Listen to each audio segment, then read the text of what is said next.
Alan Breyer defined political secession in its broadest form as the ways in which political power passes or is transferred from one individual, government, or regime to another. Now, in its narrower sense, he sees it as the orderly arrangements for the transfer of tenure of important offices within a state, which make allowance at the same time for change and for continuity. Now, with the forthcoming general elections in Nigeria in less than 2 years, is there a feeling that the political actors in the country would be, at this time, willing to break the norm and restore things within the confines of that definition? Joining us now to take a close look at this issue is Liborous Oshoma. He's a lawyer and head of chamber at Liborous Oshoma and Company. Welcome this evening or afternoon. My pleasure. Thank you, thank you. Good afternoon to you. Yeah, good afternoon. So with the situation, let's talk about succession, the secession plan for Nigeria. 2023 is around the corner. We have many challenges to surmount. Yeah. What is the outlook? There's hardly any succession plan, and that had been one big problem, with our political space. If you remember in the First Republic, a lot of people in retrospect had said, look, if only we were allowed by the military to wumble and fumble, by now probably would have developed a robust democratic system. And so with that military interregnum, there were no plans. So people just come and go. And then there were no mentorship. So when we came back in 1979, you had the Awolowos and the rest, and Shehu Shagari, Ibrahim Waziri and co. In 1999, you still had these names hanging over, the Awoists. In the Southwest then, for you to be, anybody politically, you must attach Awolowo to your name, the Awoists. And then you had some people who still believe in that politics of ideology of politics without bitterness of Ibrahim Waziri. And that's all I can remember in as far as succession and mentorship is concerned in Nigeria. The rest we say is history. All you have hanging, the remains of those old political gladiators is, people dressing like them to give a semblance of, oh, I subscribe to this ideology.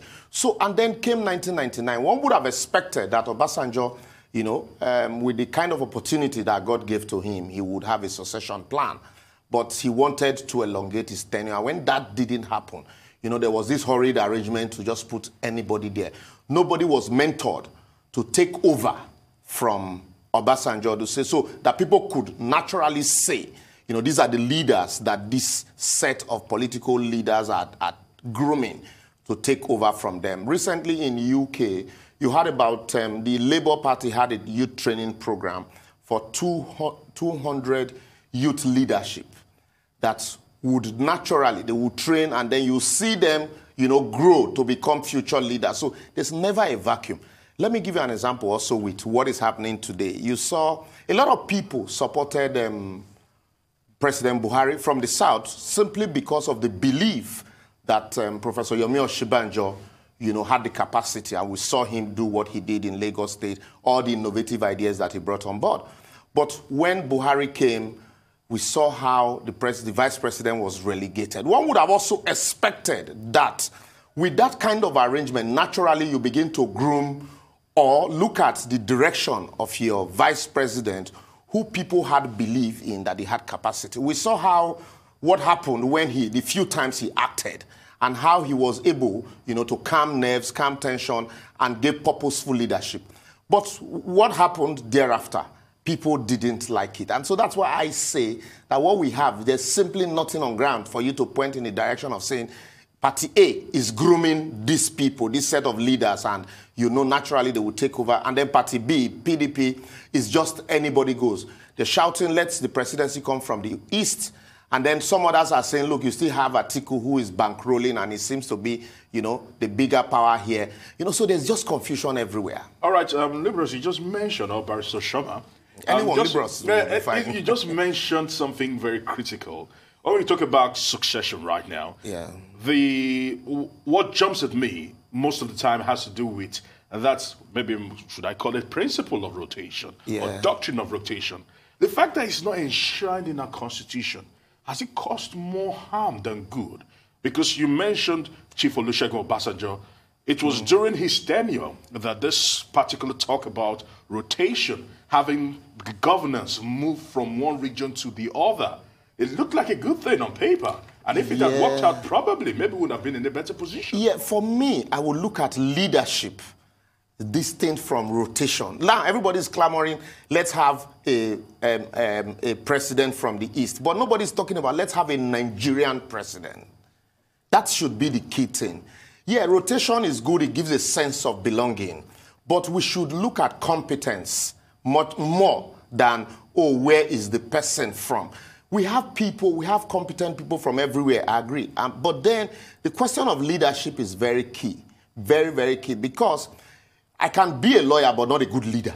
I can be a medical doctor but not a good leader. Here, we just believe that a leader, it's an administrative position and anybody can occupy it. No. And that's why there are specific trainings for leadership. No, but Nigerians are obviously Nigerians. Federal character, for example, is some sort of rotational system. It will give you a sense of leadership. It will give you a sense of belonging. Yes, no, we are part of this system. So the system find one of us fit enough to lead. Just the same way Obama's presidency gave, a sense of belonging to the blacks in America. But they did not just go choose any black.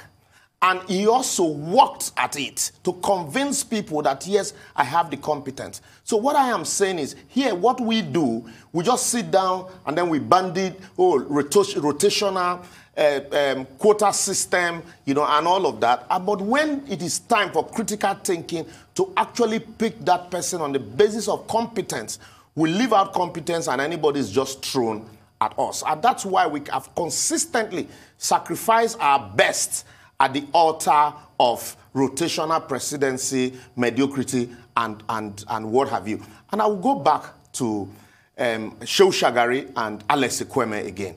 You look at the resume of Shehu Shagari, look at the resume of Alex Ekweme, you would think that naturally, for somebody like Shehu Shagari, after his tenure, after the first tenure, his vice president would have been groomed properly to take over the saddle.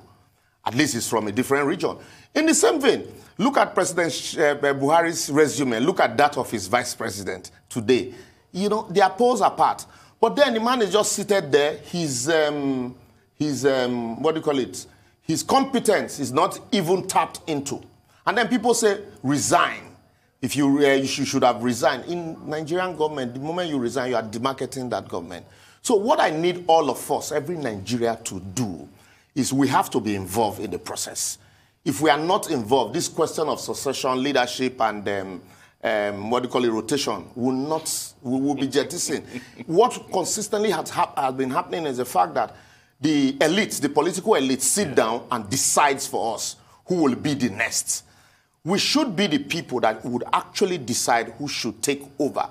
And that's why a situation where you have 12 million, about 50 million registered voters on the day of election, you have less than 10 million, and most 13 million deciding who becomes president. That's not good enough. Until we're all involved, that's when we begin to look at competence. All of them will line up before us and sell us what they have to offer. And that's when our political leaders also will take the idea of grooming leaders, succession plan, very seriously. Nobody's discussing succession plan here.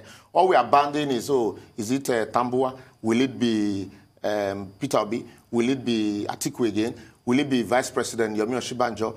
We are not discussing their competence in as far as governance and leadership is concerned.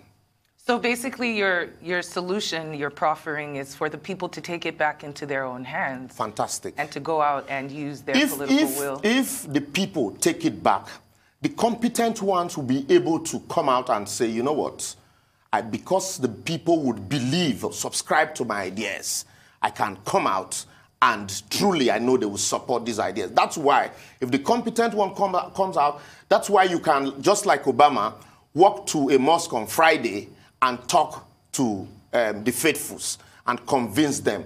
And that's how you can go to a church on Sunday and talk to the faithfuls and then interrogate them. That's how you can go to marketplaces. That's how you can come to Arise office to interact with the workers there on the need for them to vote for you. But what happens is once the political class sit down and decide who should go, the next thing is, they deploy their, what they call structures. And also, we are not in the reckoning.